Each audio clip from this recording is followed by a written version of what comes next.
এখানে দুধ গরম করে নিয়েছি। এই দুধ দিয়ে বানিয়ে ফেলবো আজকে মহাব্বতী শরবত। এই জন্য দুধটাকে একটু গরম করে ঠান্ডা করে নিব। এখানে দুধ গরম করে নিয়েছি। এখানে দুটো শুকনো মরিচ ভালোভাবে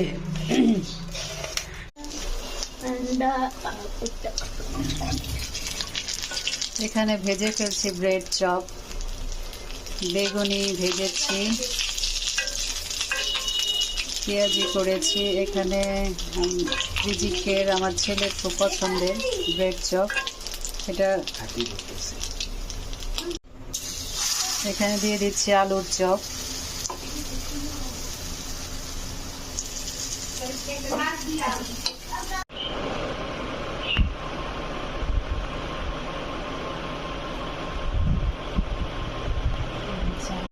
হ্যালো দর্শক, এখানে ব্রেড চপ বানিয়েছি, বেগুনি করেছি, আলুর চপ করেছি, পেঁয়াজি করেছি, ভাজা পোড়ার মধ্যে এগুলো এখানে করে রেখেছি সবগুলো একসাথে।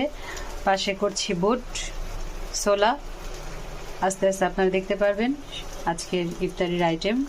আজকের ইফতারি আপনাদের সাথে শেয়ার করব। আল্লাহ হাফেজ।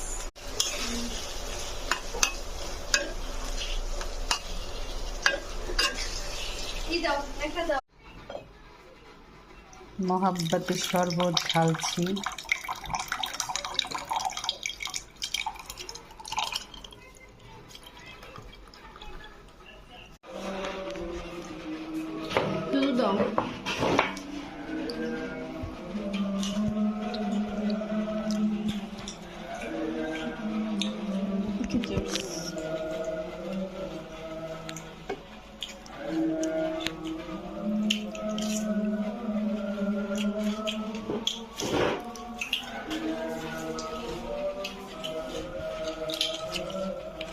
Right.